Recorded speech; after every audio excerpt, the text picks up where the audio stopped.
Hello, I'm Lisa Moore. On today's Real Talk, we're going to get real and tell you what you need to know about seller disclosure obligations in Florida.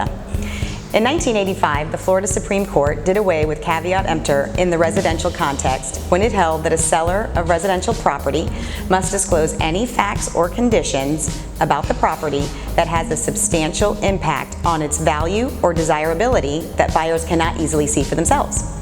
In subsequent years, this duty to disclose has expanded to include repairs that have been done and any repairs that still need to be done. Note that the failure to disclose does not need to be intentional. Intent only matters for a fraud claim, not a Johnson v. Davis claim. To break this duty down to its elements, sellers must disclose facts or conditions known by the sellers that are material to the value or desirability of the property, and this includes repairs that have been completed or still need to be completed in the context of a sale of residential property. Commercial property sellers are not obligated under the same duty to disclose.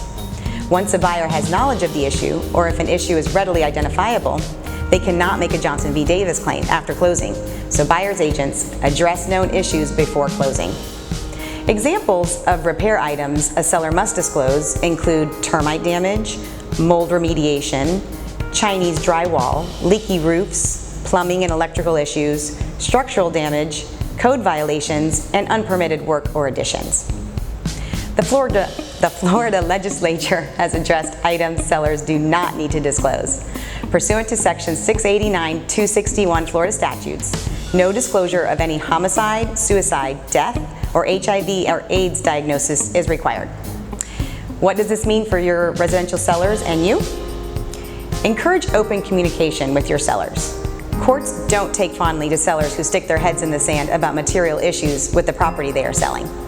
Use the seller's disclosure form as a guide to flesh out issues that your sellers may have knowledge of so they don't get caught unintentionally failing to disclose any issues. When in doubt, disclose.